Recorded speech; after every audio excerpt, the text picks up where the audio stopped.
Gaza के अल-शिफा अस्पताल में 20 बंदूकधारी ढेर हो गए हैं। हमास के नेताओं के छिपे होने की जानकारी पर इजरायली सेना ने अब कार्यवाही की है।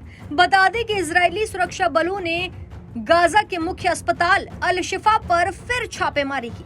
इजरायली सेना ने कहा कि 20 फलस्तीनी बंदूकधारियों को मार गिराया गया, कई अन्य आतंकियों को गिरफ्तार किया गया है।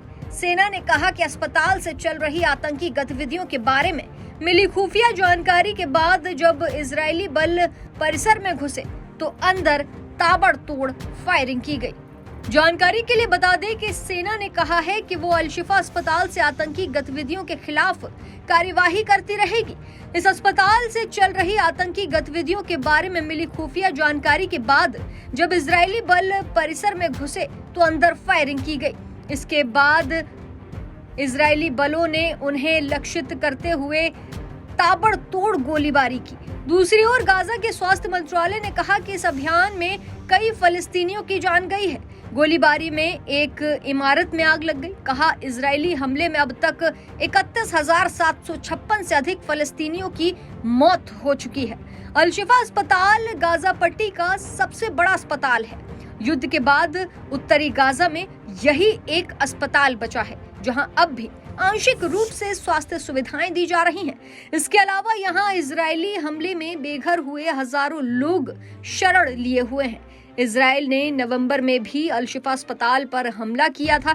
स्थानीय निवासी मोहम्मद अली कहते हैं कि हमने पश्चिमी सड़क पर अचानक धमाकों और गोलीबारी की आवाजें सुनी। इसके बाद जल्द ही देखा कि टैंक अल-शिफा अस्पताल की ओर बढ़ रहे हैं। इसके बाद गोलीबारी और धमाकों की आवाजें बढ़ गईं।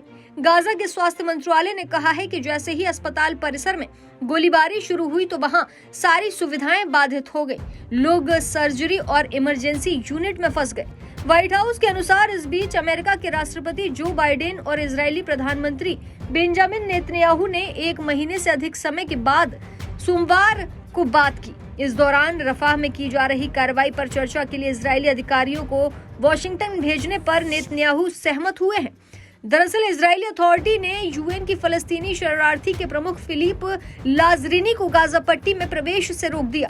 मिस्र के विदेश मंत्री ने इसे अभूतपूर्व बताया। इजरायल इस एजेंसी पर हमास आतंकियों से मिले होने का आरोप लगाता रहा है। बता दें कि उत्तरी गाजा की लगभग 70% आबादी भुखमरी की कगार पर है।